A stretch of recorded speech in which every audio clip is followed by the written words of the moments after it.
ఎస్డివెన్ news కి స్వాగతం. ముందుగా ఈనాటి ముఖ్య అంశాలు. ఉపాధ్యాయులు సైతం సమాజ సేవ చేసేందుకు ముందుకు రావడం ఒక శుభ సూచికమన్న ఎమ్మెల్యే బోండా ఉమా.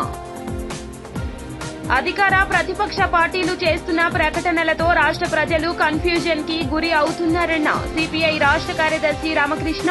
అసలు రాష్ట్రం యొక్క అప్పు ఎంత ఉందో ప్రజలకు స్పష్టంగా తెలపాలని వెల్లడి.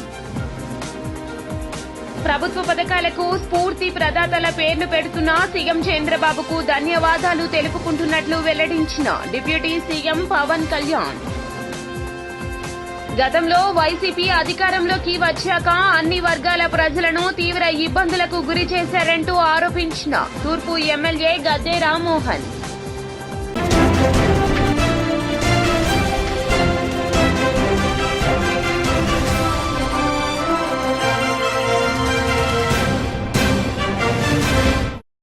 ఇక డీటెయిల్స్ చూస్తే ఉపాధ్యాయులు సైతం సమాజ సేవ చేసేందుకు ముందుకు రావడం శుభ పరిణామమని ఎమ్మెల్యే బోండా ఉమా అన్నారు. గాంధీనగర్ పీఆర్టీయూ కార్యాలయంలో కార్గిల్ విజయ దివాస్ స్ఫూర్తిగా ఉపాధ్యాయ సేవాదళ్ ఉపాధ్యాయ సంఘం సంయుక్త ఆధ్వర్యంలో టీచర్స్ బ్లడ్ డొనేషన్ క్యాంపు నిర్వహించారు. ఈ క్యాంపులో సెంట్రల్ ఎమ్మెల్యే బోండా ఉమా పాల్గొని ప్రారంభించారు. అనంతరం ఆయన మాట్లాడుతూ ఉపాధ్యాయులు పలు రకాలైన సేవా కార్యక్రమాలు చేస్తూ అందరి అభిమానాన్ని పొందారన్నారు. కార్గిల్ విజయ దివాస్ స్ఫూర్తిగా తీసుకుని ఉపాధ్యాయులు స్వచ్ఛందంగా ముందుకొచ్చి బ్లడ్ డొనేషన్ క్యాంపును నిర్వహించి మిగతా సంఘాలకు ఆదర్శంగా నిలిచారని పేర్కొన్నారు. కార్గిల్ విజయ్ దివాస్ 25వ సంవత్సరం ఈరోజు అడుగుపెట్టాం. ఆనాడు జవానులు మన మిలిటరీ చేసినటువంటి త్యాగాలను ఒకసారి గుర్తించుకుంటూ ఆ మహనీయులకి ఆ మహావీరులకి ఇవాళ ఘన నివాళులు అర్పిస్తూ ఉన్నాం. ఈ రోజున సెంట్రల్ నియోజకవర్గంలో ఉపాధ్యాయ సంఘం పీడిఎస్యు తరఫున పెద్ద ఎత్తున రక్తదాన శిబిరాన్ని కూడా ఇక్కడ ఏర్పాటు చేసి వాళ్ళ యూనియన్ నాయకులు టీచర్లు అందరినీ భాగస్వాములు చేసి ప్రాణదానంతో సమానమైనటువంటి రక్తదానాన్ని ఈరోజు ఇక్కడ ఏర్పాటు చేయటం, దాంట్లో మమ్మల్ని అందరినీ కూడా భాగస్వాములు చేయటం సంతోషం, చాలా ఆనందంగా ఉంది.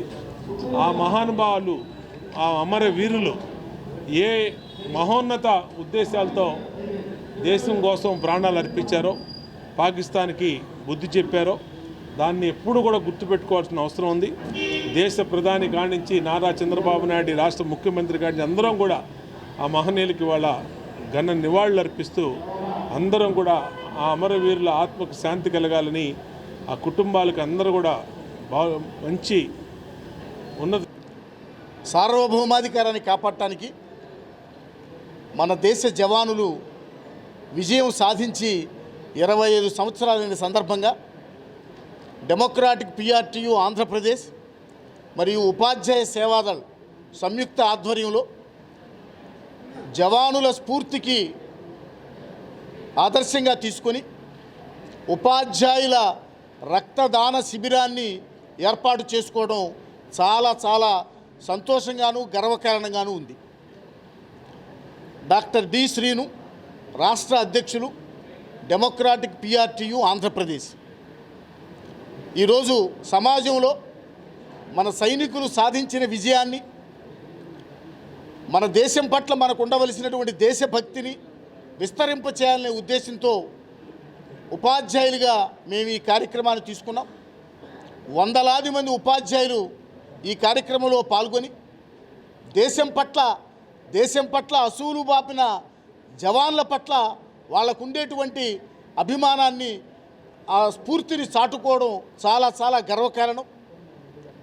కాబట్టి ఈరోజు ఉపాధ్యాయులు కేవలం తరగతి గదిలో పాఠాలు మాత్రమే బోధించడం కాదు, గ్లోబల్ సర్వీస్ టీమ్ ఆంధ్రప్రదేశ్కి సర్వీసెస్కి ఇప్పుడు చైర్మన్గా ఉన్నటువంటి నేను అనేక సందర్భాల్లో మరి సేవాదళ్ పీఆర్టీయూ సేవాదళ్ వారి యొక్క కార్యక్రమాలకు అటెండ్ అవటం చూసాం.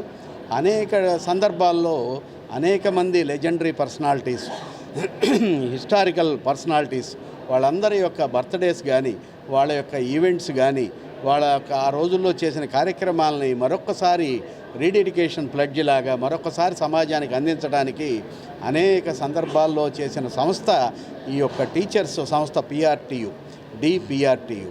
మరి వాళ్ళకున్న అనుబంధ సంస్థ ఈ యొక్క సేవాదళ్. అనేక సందర్భాల్లో మరి అటు కృష్ణాలంక అవతల కూడా, కృష్ణానది అవతల కూడా సర్వీసెస్ అందించినటువంటి సంస్థ అది. మరి అలాగే వారి యొక్క అధ్యక్షుడు మరి డి శ్రీనివాస్ గారి కానీ మరొక 25 మంది మెంబర్స్ కానీ మరి లైనిజంలో ఉంటూ అధికార ప్రతిపక్ష పార్టీలు చేస్తున్న ప్రకటనలతో రాష్ట్ర ప్రజలు కన్ఫ్యూజ్ అవుతున్నారని సిపిఐ రాష్ట్ర కార్యదర్శి రామకృష్ణ వెల్లడించారు. దాసరి భవన్లో మీడియా సమావేశంలో సిపిఐ రాష్ట్ర కార్యదర్శి రామకృష్ణ మాట్లాడుతూ చంద్రబాబు మన దేశం మోదీ పాలనలో అభివృద్ధి చెందిందని, మోదీని పొగుడుతున్నారని, ఏ విధంగా అభివృద్ధి చెందిందో సీనియర్ నాయకుణ్ణి అని చెప్పుకునే చంద్రబాబు దేశ ప్రజలకు, రాష్ట్ర ప్రజలు అందరికీ వివరణ ఇవ్వాలన్నారు. మోదీ 10 ఏళ్ల పాలనలో ఏ అభివృద్ధి జరిగిందో, ఏ మౌలిక సమస్యలు తీర్చారో, నిత్యావసర ధరలు ఎంతవరకు తగ్గాయో చెప్పాలన్నారు. నీతి ఆయోగ్ మీటింగ్కి వెళ్ళి అక్కడ మోడీ గారిని ఏ ముఖ్యమంత్రి కూడా అంత పొగళ్ళ.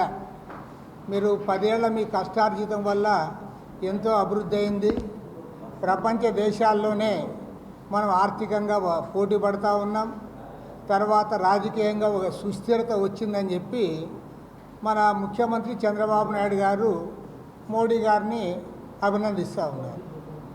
మరి నిజంగా చెప్పాలంటే చంద్రబాబు నాయుడు గారు కూడా సీనియర్ నాయకుడే. మరి ఏ రంగంలో మన దేశం అభివృద్ధి అయిందో, ఏ రంగంలో ఆర్థికంగా మనం ముందుకు పోయామో, లేదా మౌలిక సమస్యలు ఏమైనా పరిష్కారం అయ్యాయా, దేంట్లో మన ఖ్యాతి ముందుకు పోయిందో ఆయనే చెప్తే బాగుంటుంది. ఎందుకంటే 10 ఏళ్ల నరేంద్ర మోడీ పరిపాలనలో ఇవాళ దేశవ్యాప్తంగా ఒక వ్యవసాయక దేశం మనది. వ్యవసాయదారులందరూ కూడా రోడ్డు ఎక్కుతూ ఉన్నారు, అప్పుల పాలయ్యారు. ఈ 10 ఏళ్ల కాలంలో ప్రభుత్వం ప్రకటించిన లెక్కల ప్రకారమే 1,20,000 మంది రైతులు ఆత్మహత్య చేసుకున్నారు. మరి 1,20,000 మంది రైతులు ఆత్మహత్య చేసుకొని రైతులు అప్పుల పాలయ్యి వాళ్ళు పదే ఉద్యమాలకు వస్తూ ఉంటే మరి ఎక్కడ అభివృద్ధి ఉందో అర్థం కాదు. అదేవిధంగా నిరుద్యోగ సమస్య విపరీతంగా పెరిగిపోయింది.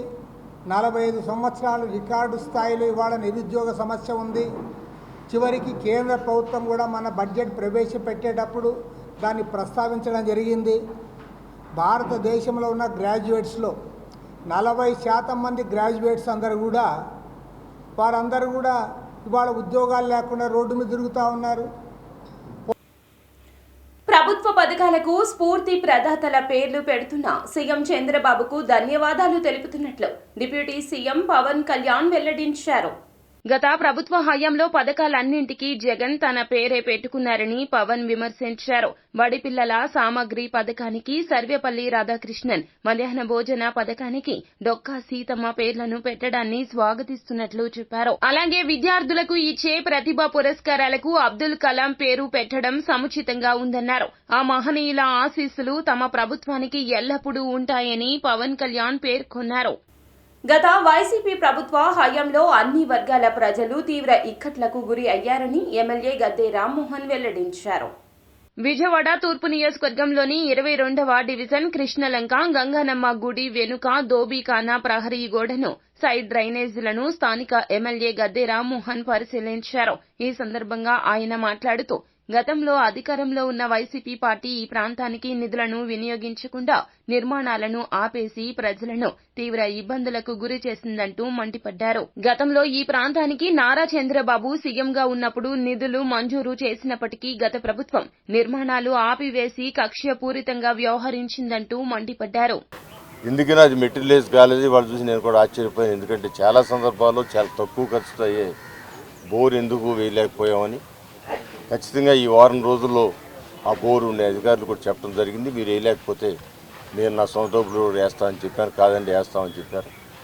నేను మా మిత్రులు కూడా చెబుతున్నాను, ఈ వారంలో కనుక పూర్తవకపోతే ఒకసారి నా దృష్టికి తీసుకురండి, తర్వాత మనం వేసుకుందామని. నాకు తెలిసి ఈ వారంలో అయిపోద్ది. ప్రధానమైన సమస్య అది.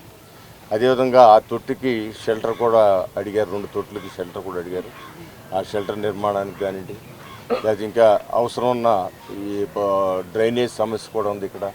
అదేవిధంగా టాయిలెట్స్ కూడా గతంలో 4 టాయిలెట్లు కట్టించడం జరిగింది. దాంట్లో 2 పనిచేయట్లేదు అన్నారు. వీటన్నిటి కూడా క్లీన్ చేసి పరిశుభ్రతకి అత్యధిక ప్రాధాన్యత ఇచ్చే వ్యక్తి నారా చంద్రబాబు గారు. ఎప్పుడు కూడా పరిశుభ్రంగా ఉండాలి, సామాన్యులకి మౌలిక సదుపాయాలు కలిగించాలి, వాళ్ళకి ఎలాంటి పొల్యూషన్ లేకుండా ఇబ్బంది పడకుండా చేయాలనేది. ఇక్కడ పక్కనే స్వర్గపురి ఉండటం, ఇదంతా స్వర్గపురి స్థలం కావటం, దాని నుంచి వచ్చే పొగ వలన సమస్య ఉన్నా అది వాళ్ళకి వాళ్ళు కూడా దానికి గతంలో కూడా ఖర్చు పెట్టి కొంత చేయడం జరిగింది. సార్ గతంలో కూడా ఎమ్మెల్యే గారు ఇక్కడ సొంత నిధులతో 60-70 వేల రూపాయలు ఖర్చు పెట్టి రేకులు వేయించాక కానీ మరి అందరికీ కూడా శరణం వచ్చి ఈ దోబికనా లేపు 300 కుటుంబాలపై రజకుల కుటుంబాలు ఉన్నాయని ఉద్దేశించి ఆయన సొంత డబ్బులతో డెవలప్ చేసుకొచ్చారు. ఆటోమేటిక్ గవర్నమెంట్ మారాక, వైసీపీ గవర్నమెంట్ వచ్చాక ఈ పిచ్చి మొక్కలు కూడా పీకే పరిస్థితిలో వాళ్ళు లేరు. ఏదైనా ప్రెస్ మీట్లు ఉంటే రావటం, హడావిడి చేయటం, వెళ్ళిపోవటం తప్ప వాళ్ళ వల్ల ఎలాంటి ఉపయోగం లేదు. మళ్ళీ ఎమ్మెల్యే గద్దె రామ్మోహన్ గారి దృష్టిలోకి తీసుకెళ్లారు. ఆయన ఏదైతే చెప్పాడో ఆఫీసర్లకి డెడ్ లైన్ పెడతాడు, చేయకపోతే ఆయన సొంత నిధులతో పెట్టే గొప్ప మనస్తత్వం ఉన్న మనిషి. అందులో రజకులంటే ఆయనకు ప్రత్యేకత ఉంది. వాళ్ళ చేతి సెలవుతోనే అందరూ చల్లగా ఉంటారనేది ఆయన ముఖ్య ఉద్దేశం. మేమందరం కూడా ధోబీ కెనాల్ డెవలప్మెంట్లో ఎమ్మెల్యే గారికి సహకరిస్తామని మీ ద్వారా తెలియజేసుకుంటాం. రాష్ట్రంలో టైలర్స్ ఎదుర్కొంటున్న సమస్యల పరిష్కారానికి పాపిశెట్టి బాబు చేసిన కృషి అభినందనీయమని పలువురు వక్తలు పేర్కొన్నారు. విజయవాడ టైలర్స్ వెల్ఫేర్ ఆధ్వర్యంలో పెద్దిబొట్లవారి వీధిలో జెండా దిమ్మే దగ్గర రాష్ట్ర టైలర్స్ నాయకులు పాపిశెట్టి బాబు శ్రద్ధాంజలి కార్యక్రమం ఘనంగా నిర్వహించారు. ఈ సందర్భంగా ఎక్స్ టైలర్ వాలేశ్వరరావు మాట్లాడుతూ పాపిశెట్టి బాబు టైలరింగ్ వ్యవస్థకు ఫెడరేషన్ సాధించడంలో చాలా గొప్పవారని, ఆయన ఎన్నో సహాయ సహకారాలు అందించారని, రాష్ట్ర ప్రభుత్వంతో మాట్లాడి రాష్ట్ర టైలర్స్ సంఘానికి మేలు కలిగేలా అనేక కార్యక్రమాలు చేపట్టారన్నారు. అటువంటి వ్యక్తి మా మధ్యన లేకపోవడం చాలా బాధాకరమని వారు పేర్కొన్నారు. ఈ కార్యక్రమంలో ఏపీ టైలర్స్ అసోసియేషన్ నాయకులు, రాష్ట్ర టైలర్స్ గౌరవ అధ్యక్షులు వై వాలేశ్వరరావు, రాష్ట్ర టైలర్స్ అధ్యక్షులు చర్మంశెట్టి కోటేశ్వరరావు, రాష్ట్ర నాయకులు తిరువూరు సత్యనారాయణ, తుమ్మలపల్లి కొండలరాజు, మెట్రో బాబ్జీ, ఎర్రంశెట్టి గణేష్ బాబు, విజయవాడ టౌన్ అధ్యక్షులు మరియు రాష్ట్ర నాయకులు వీనస్ బాబు, నగర టైలర్స్ ప్రధాన కార్యదర్శి రాయపరెడ్డి కృష్ణ, పోగుల మల్లికార్జునరావు తదితరులు పాల్గొని ఈ కార్యక్రమాన్ని నిర్వహించారు. ఈ ఒక వ్యవస్థకి, టైలరింగ్ వ్యవస్థకి ఫెడరేషన్ సాధించడంలో అతని పాత్ర చాలా గొప్పది. ఎన్నో సహాయ సహకారాలు అందించడం జరిగింది. అతని సమయాన్ని కూడా ఈ రాష్ట్ర ప్రజలకు టైలర్స్ కోసం వెచ్చించడం అనేది మనం మరుపురానిది, మర్చిపోలేనిది విషయం. ఎందుకంటే ఈ సెంటర్లోనే, ఈ గవర్నర్పేట పెద్దబట్లవారి వీధి స్ట్రీట్లో మేము ఉండే దాదాపు 50 సంవత్సరాలు దాటినా కానీ అతను మా సర్వీస్ ఎంతో, అతని చిన్నతనం నుంచి కూడా ఇదే వృత్తిలో అతని తండ్రి సౌభాగ్యరావు ఆయన కూడా మన దగ్గరే ఉండి ఇతను ఒక ప్రథమ శిష్యుడిలాగా నాకు ఎంతో అండదండలుగా ఉండి ఈ రాష్ట్ర ప్రభుత్వం దగ్గర ఎన్నో రకాలుగా ఎన్నిసార్లు వెళ్ళినా చేసినా కానీ ఎంతో కష్టించి ఫలించి ఈ రోజున ఫెడరేషన్ సాధించిన పెద్దలలో ఇతనిదే ఒక ప్రముఖమైన పెద్ద పాత్ర. అది ఎవరికి కూడా 22వ తారీఖు మా రాష్ట్ర నాయకులైనటువంటి పాపిశెట్టి బాబు గారు మరణించడం జరిగింది. అందు నిమిత్తంగా ఈరోజు 20వ తారీఖు ఇక్కడ విజయవాడలో పెద్దవారి బొట్లవారి వీధిలో మన టైలర్స్ దిమ్మె వద్ద ఈ యొక్క సంతాప సభ కార్యక్రమం పెట్టడం జరిగింది. మా పెద్దలు గౌరవనీయులు రాష్ట్ర గౌరవ అధ్యక్షుడైనటువంటి ఈ ఫెడరేషన్కి ఎంతో మేలు చేసినటువంటి ఆయన ఆధ్వర్యంలో, పెద్ద ఆయన వాలేశ్వరరావు గారి ఆధ్వర్యంలో, మరి మా రాష్ట్ర అధ్యక్షుడైనటువంటి కోటేశ్వరరావు గారు, అలాగే మన అందరు పెద్దలు మన ఇలా కార్యక్రమం కూడా మన షూట్ మ్యాగర్ కమిటీ వారి ఆధ్వర్యంలో జరుగుతుంది. అందరికి కూడా ఈ యొక్క కార్యక్రమం పాల్గొనడంతో అందరికి ధన్యవాదాలు తెలుపుకుంటూ రాష్ట్ర అసోసియేషన్ టైలరింగ్ అసోసియేషన్ ప్రెసిడెంట్ని ఈ కార్యక్రమంతో దిగ్విజయంగా జరగడానికి ముఖ్య కారకులు ఇంటి పేరేంటి పోగుల మల్లికార్జునరావు. ఆయన మరి ఎంత ఆవేదన ఉంటేనో ఆయన ఒంగోలు నుంచి వచ్చి ఇక్కడ ఈ కార్యక్రమం చేశారంటే చాలా గొప్ప విషయం. ఆయన నిజంగా ముందుగా అందరికన్నా ఆయన హ్యాట్సాప్ చెప్పుకోవాలి. చాలా మంచి వ్యక్తి. ఈ కార్యక్రమం ఎవరు మనం చేయాల్సింది, ఆయన వచ్చి ఇక్కడ చేశారంటే మాకు చాలా గర్వంగా ఉంది, మాకే బాధగా ఉంది. నెక్స్ట్ ఇక్కడ ఏ కార్యక్రమం ఎవరు చనిపోయినా కూడా ఇది ముఖ్యంగా దృష్టిలో పెట్టుకుని నెక్స్ట్ ఎవరు చనిపోయినా ఇక్కడ ఈ కార్యక్రమం చేయాలని నేను మనస్ఫూర్తిగా కోరుకుంటున్నాను. చేస్తాం కూడా. ఈయన బాబనే కాదు, రేపొద్దునే ఎవరు ఏ టైలర్ చనిపోయినా ఎవరు చనిపోయినా ఇక్కడ చేస్తాం ఒక ఆనవాయితీగా పెట్టుకోవాలని చెప్పి భావిస్తున్నాను. చేస్తాం. అలాగే మా గౌరవనీయులు రాష్ట్ర అధ్యక్షులు వాలేశ్వరరావు, అలాగే గణేష్ బాబు, కృష్ణ, వీళ్ళంతా ఈ కార్యక్రమాన్ని చాలా సహకరించారు. ఇక్కడ వచ్చిన అందరికీ ధన్యవాదాలండి. రాష్ట్ర కమిటీలో నేను వాలేశ్వరరావు గారి ఆధ్వర్యంలో ప్రచార కమిటీ కార్యదర్శిగా చేశాను. అలాగే ఈరోజు పాపిశెట్టి బాబు గారి సంస్కరణ సభకు విజయవాడ టైలర్స్ అందరూ కూడా పెద్ద ఎత్తున ఈ కార్యక్రమాన్ని నిర్వహించి పాపిశెట్టి బాబు గారికి శ్రద్ధాంజలి ఘటించడం జరుగుతున్నది. ఇలాగే ప్రతి టైలర్ని కూడా గుర్తింపు చేసి ఈ పెద్దపెట్ల వారి వీధిలో మన టైలర్స్ దిమ్మ వద్ద ఇలా కార్యక్రమాలు మంచిగా జరుపుకోవడం చాలా అదృష్టంగా భావిస్తున్నాను. అలాగే ఈ కార్యక్రమాన్ని ఇంత విజయవంతం చేయడానికి మన ఒంగోలు నుంచి వచ్చి రాత్రి నుంచి కష్టపడి ఫ్లెక్సీలు అన్నీ చేసి ఈ కార్యక్రమానికి ఇంత విజయవంతం కావడానికి కారణమైన మన మల్లికార్జునరావు గారికి, అలాగే ఇక్కడ ఉన్న గణేష్ బాబు గారికి, పెద్దలు వాలేశ్వరరావు గారికి ధన్యవాదాలు తెలియజేసుకుంటూ సెలవు తీసుకుంటాం. ఏపీలో మహిళలకు ఉచిత బస్సు ప్రయాణం పథకం అమలుపై అధికారులు కసరత్తు చేస్తున్నారు. ఇందులో భాగంగా తెలంగాణ, కర్ణాటకలో పథకం అమలుపై అధ్యయనం చేశారు. అక్కడి ఆర్టీసీల రాబడి, పోబడి తదితరాలను అధ్యయనం చేసిన అధికారులు సవివరమైన వేదికను రూపొందించారు. ఏపీలో పథకం అమలుకు ఆర్టీసీపై నెల 250 కోట్ల భారం పడుతుందన్నారు. ఏపీ సీఎం చంద్రబాబు ఆర్టీసీ రవాణా శాఖలపై నిర్వహించనున్న సమావేశంలో ఈ నివేదిక చర్చకు రానుంది. Welcome back. రాష్ట్ర హోంమంత్రి మాటలు కోటలు దాటుతున్నా చేతలు గడప మాత్రం దాటడం లేదని వైసీపీ ఎంపీ విజయసాయిరెడ్డి విమర్శించారు. కల్లబొల్లి మాటలతో కాలక్షేపం చేయడం వల్లనే రాష్ట్రం భయం గుప్పిట్లోకి వెళ్లిపోయింది. బయటకు వస్తే ఏమవుతుందో తెలియని దారుణ స్థితి ఉంది. దీనికి బాధ్యత వహించి హోంమంత్రి రాజీనామా చేయాలన్నారు. హత్యలు జరగకుండా చూడడంలో కూటమి ప్రభుత్వం విఫలమైందన్నారు. ప్రభుత్వ వైఫల్యంపై గవర్నర్ విచారణకు ఆదేశించాలంటూ డిమాండ్ చేశారు. వీడు మనిషే కాదు అన్నటువంటి విషయాన్ని నేను చెప్తా ఉన్నా. సాధారణంగా ఇలాంటి కంప్లైంట్స్ వస్తే ఏ పోలీస్ స్టేషన్కో పోతారు. సర్ప్రైజింగ్గా ఈ కంప్లైనెంట్ ఎవరో ఒక కాన్ఫిడెన్షియల్ లెటరు ఎండోమెంట్ కమిషనర్కి ఇచ్చాయట.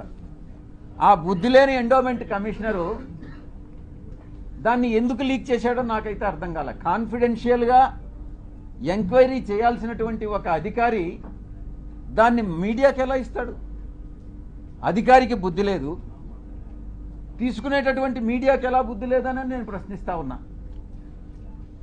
నిజానిజాలు ఒకవేళ తీసుకున్నారు, నిజానిజాలు అన్నటువంటివి తెలుసుకోకుండా విచక్షణారహితంగా ఉద్దేశపూర్వకంగా బహిర్గతం చేయడంలో కుట్రలో ఒక భాగంగా మీరు ఇలాంటివి టెలికాస్ట్ చేస్తారా అని నేను ప్రశ్నిస్తా ఉన్నా. ఈ యొక్క మీడియా ఒక సెక్షన్ ఆఫ్ మీడియాలో ఇవి ప్రసారం చేయనటువంటివి 4 ఛానల్స్. TV9 ప్రసారం చేయలేదు, 10 TV ప్రసారం చేయలేదు, సాక్షి ప్రసారం చేయలేదు, NTV ప్రసారం చేయలేదు. మిగతా అన్ని ఛానల్స్ ఏదో ఒక రకంగా ప్రసారం చేసినటువంటివే.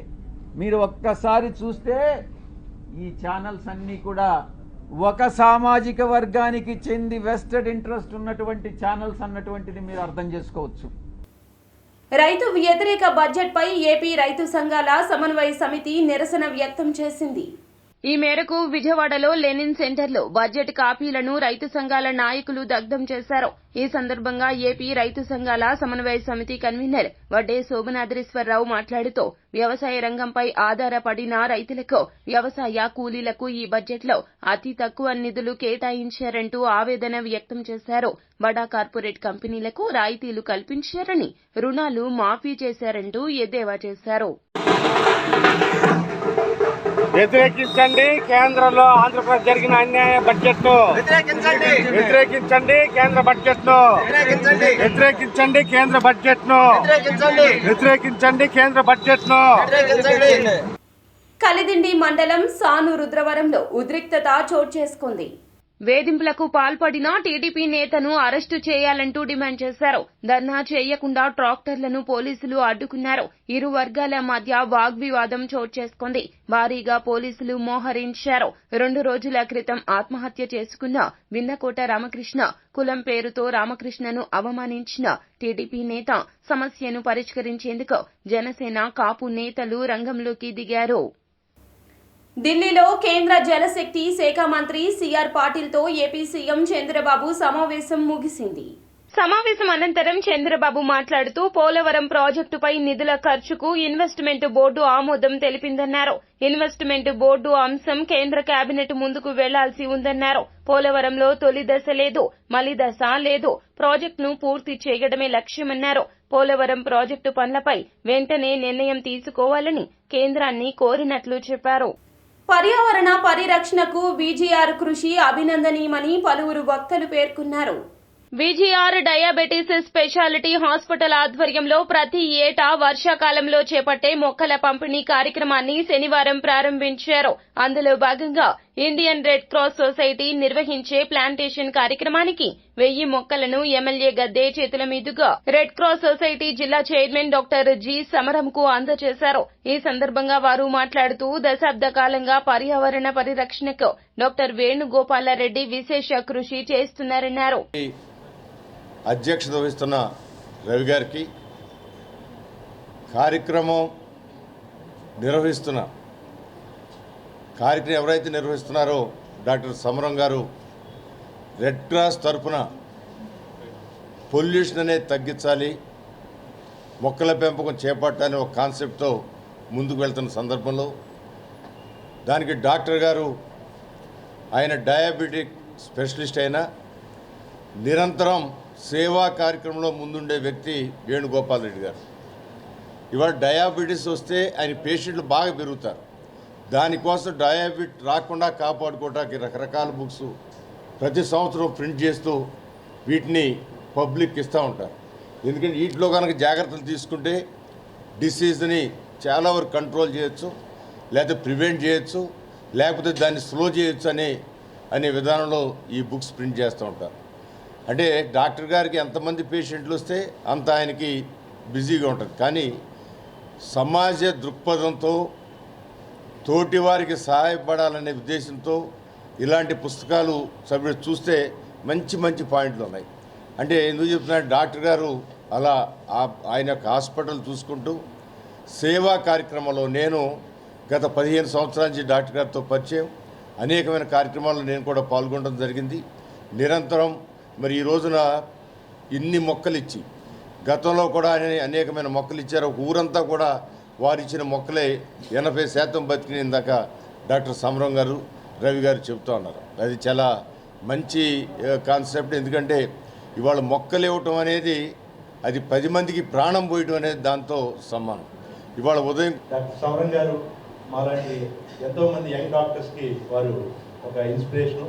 మరి వారి వయసు 85 సంవత్సరాలు అయినప్పటికీ కూడా నిత్యం యువకుడిలాగా అందరికంటే సేవా కార్యక్రమాల్లో ముందుండేటువంటి డాక్టర్ సమరం గారు, అలాగే రవి గారు, అలాగే ఇక్కడికి వచ్చినటువంటి మీడియా మిత్రులు, మరి అందరికీ కూడా నా హృదయపూర్వక నమస్కారాలు. మరి ఈ ప్లాంటేషన్ కార్యక్రమం అనేది నాకు చాలా ఇష్టమైనటువంటి ప్రోగ్రాం. బేసిక్గా ఒక గ్రామీణ ప్రాంతం నుంచి వచ్చిన నేపథ్యంలో మొక్కలంటే ఇష్టం ఉండేది. చిన్నప్పటి నుంచి మొక్కలు పెంచడం ఇలాంటి నేను MBBS చదివేటప్పటి నుంచే ఎన్నో మొక్కలు నేను పెంచుతూ వచ్చేవాడిని. అలాంటిది మరి మనకి 10 సంవత్సరాల క్రితం మన స్టేట్ డివైడ్ అయినప్పుడు నాకు అనిపించింది ఏదో ఒక యాక్టివిటీ మనం కంటిన్యూస్గా చెయ్యాలి అని అనిపించి, మరి అప్పుడు మనకి ఇష్టమైన ప్లాంటేషన్ని మనం కనుక చేసినట్లయితే దానివల్ల ఎన్నో బెనిఫిట్స్ ఉన్నాయి. మనకి ఈరోజు మరి వాతావరణ కాలుష్యం వల్ల ఎవ్రీ ఇయర్ కూడా టెంపరేచర్ పెరిగిపోతుంది. ఎవ్రీ సమ్మర్లో కూడా ప్రతి సంవత్సరం 1 or 2 degrees పెరిగి దానివల్ల ఎంతోమంది సన్ స్ట్రోక్ డెత్స్. ప్రజలకు చట్టసభలకు ముఖం చాటేసే దుస్థితి జగన్ తన చేష్టలతో తెచ్చుకున్నారని టీడీపీ పాలిట్ బ్యూరో సభ్యులు యనమల రామకృష్ణుడు వెల్లడించారు. టీడీపీ కేంద్ర కార్యాలయంలో ఏర్పాటు చేసిన విలేకరుల సమావేశంలో మాజీ మంత్రి యనమల మాట్లాడుతూ అసెంబ్లీలో ప్రవేశపెట్టిన శ్వేత పత్రాన్ని వక్రీకరించిన జగన్తో పాటు సాక్షి పత్రిక సభా హక్కుల ఉల్లంఘనకు పాల్పడినట్లు విమర్శించారు. చట్టసభల సమాచారాన్ని వక్రీకరించిన వారిపై చర్యలు తప్పవన్నారు. రాష్ట్ర ఖజానాకు చేరాల్సిన సొమ్ములతో జోబులు నింపుకున్న వైసీపీ నాయకులు వాస్తవాలు బయటపెడితే జీర్ణించుకోలేకపోతున్నారన్నారు. 11 మంది సభ్యులున్నారు, జగన్ కూడా ఉన్నారు. వాళ్ళు వచ్చి ఆ డిబేట్లో పాల్గొని ఉంటే, డిబేట్లో పాల్గొన్నప్పుడు వాళ్ళకి అనుకున్నటువంటి విధానంలో వాళ్ళు మాట్లాడటానికి ఎప్పుడు స్వేచ్ఛ ఉంటుంది. అది తెలుగుదేశం పార్టీ ఎప్పుడు కూడా స్వేచ్ఛ కల్పిస్తుంది. కానీ అసెంబ్లీకి రాకుండా ఢిల్లీ పోవడం, ఈయనేమో బుగ్గన గారు సరే ఆయన ఓడిపోయాడు, రావడానికి వీల్లేదు కాబట్టి విజయవాడ రాకుండా హైదరాబాద్లో ప్రెస్ మీట్ పెట్టడం, ఇవన్నీ చూస్తూ ఉంటే ఒక భయాందోళన ఉంది వాళ్ళ వైసీపీ నాయకుల్లో. ఎందుచేతంటే వాళ్ళు చేసినటువంటి తప్పులు, చేసినటువంటి అకృత్యాలు, చేసినటువంటి అవినీతి, వాళ్ళు చేసినటువంటి తప్పుడు విధానాలు వల్ల ఈనాడు రాష్ట్ర ఆర్థిక వ్యవస్థ చిన్నాభిన్నమైంది. ఆర్థిక వ్యవస్థ చిన్నాభిన్నం అవడమే కాకుండా అభివృద్ధి పూర్తిగా కుంటుపడింది. ఈ విధంగా మనం చూస్తే అభివృద్ధితో పాటు ఫైనాన్షియల్ సిస్టమ్ అంతా కొలాప్స్ అయింది. ఎప్పుడైతే ఫైనాన్షియల్ సిస్టమ్ కొలాప్స్ అయిందో రాష్ట్ర అభివృద్ధి జరగడం అనేటువంటిది చాలా కష్టం. అందుచేత డీటెయిల్స్గా పోతే నిన్న శ్వేతపత్రంలో కూడా చెప్పారు, రాష్ట్రంలో అభివృద్ధి జరగకపోవటానికి కారణం వీళ్ళు చేసినటువంటి అకృత్యాలు, ముఖ్యంగా న్యాచురల్ రిసోర్సెస్ మీద దోపిడీ విధానం మొదలుపెట్టారు. నేను చాలాసార్లు చెప్పాను, రాష్ట్ర ఖజానాకి రావాల్సినటువంటి ఆదాయం అంతా కూడా ప్రజల నాయకుల యొక్క జేబుల్లోకి పోతుంది. ఇదంతా నాయకుల యొక్క జేబుల్లోకి పోవడం వల్ల రాష్ట్ర ఖజానా ఖాళీ అవుతుంది. రాష్ట్ర ఖజానా ఖాళీ అవడం వల్ల ఉన్నటువంటి రిక్వైర్మెంట్స్ మీట్ అవ్వాలంటే ఖజానా జీరో అన్నప్పుడు చాలా కష్టం. అప్పుడు అప్పులకు చేసిన పరిస్థితి ఉంది. వార్తలు ముగించే ముందు ముఖ్య అంశాలు మరోసారి. ఉపాధ్యాయులు సైతం సమాజ సేవ చేసేందుకు ముందుకు రావడం ఒక శుభ సూచికమన్న ఎమ్మెల్యే బోండా ఉమా. అధికార ప్రతిపక్ష పార్టీలు చేస్తున్న ప్రకటనలతో రాష్ట్ర ప్రజలు కన్ఫ్యూజన్ కి గురి అవుతున్నారన్న సిపిఐ రాష్ట్ర కార్యదర్శి రామకృష్ణ. అసలు రాష్ట్రం యొక్క అప్పు ఎంత ఉందో ప్రజలకు స్పష్టంగా తెలపాలని వెల్లడి. ప్రభుత్వ పథకాలకు స్ఫూర్తి ప్రదాతల పేర్లు పెడుతున్న సీఎం చంద్రబాబుకు ధన్యవాదాలు తెలుపుకుంటున్నట్లు వెల్లడించిన డిప్యూటీ సీఎం పవన్ కళ్యాణ్. గతంలో వైసీపీ అధికారంలోకి వచ్చాక అన్ని వర్గాల ప్రజలను తీవ్ర ఇబ్బందులకు గురి చేశారంటూ ఆరోపించిన తూర్పు MLA Gadde Rammohan. SDV news సమాప్తం. నమస్కారం.